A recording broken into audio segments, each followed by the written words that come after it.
Hello student, in this video we are going to know that how acceleration due to gravity, that is 9.8 meter per second, that exactly this number and why it's come. Let's begin to know this.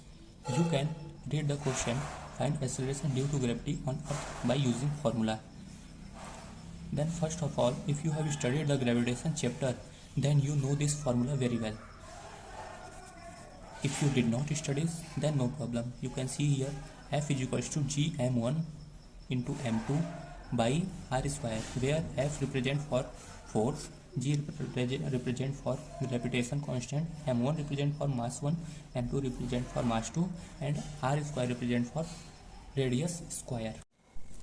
Then here you can see that any body kept on earth, its weight is mg, and weight is force only.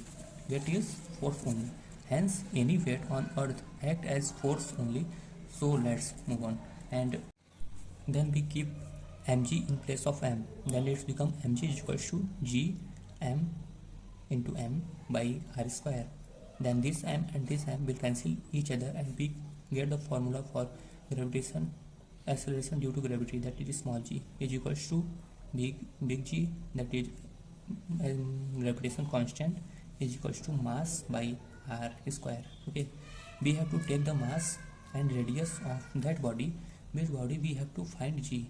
Okay, by applying this formula we can find acceleration due to gravity of any body which we have to find. Okay, so finally we are going to solve the acceleration due to gravity for earth. So kindly keep all the values of for earth to find acceleration due to gravity for earth. Okay, then g is equals to big G value 6.67 into 10 to the power minus 11.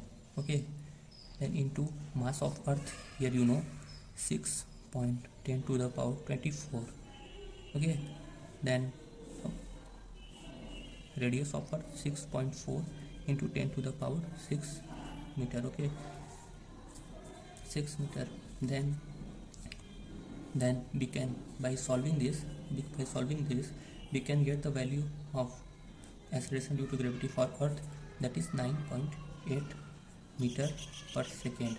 If you did not know how to solve this type of calculation, let's tell me on comment. I will make videos on that topic also. So we can solve on second question. In this question we can find g for moon. Okay, so solve this also from same process. Let's put all the values on formula for moon. By solving we can get the value for moon. Okay, then first of all write the formula, that is g is equals to that. Here we have to take the mass for moon, so we can write the small m and radius square. Okay, radius we have to take for moon. Okay, then put it in the box. So put all the value. G is equals to 6.67 into 10 to the power minus 11 into mass of moon, here it is given in question only, that is 7.34 into 10 to the power 22 by divided by radius of the moon, that is 1.75 into 10 to the power 6 meter. Okay, then after solving this we get the value, that is 1.6 meter per second, which is 6 times less than earth, Okay, so we can write here 6 times less than earth, 6 times less than earth. Okay, once again, if you did not know how to solve this type of question, let me know in the comment box. Okay, so thank you.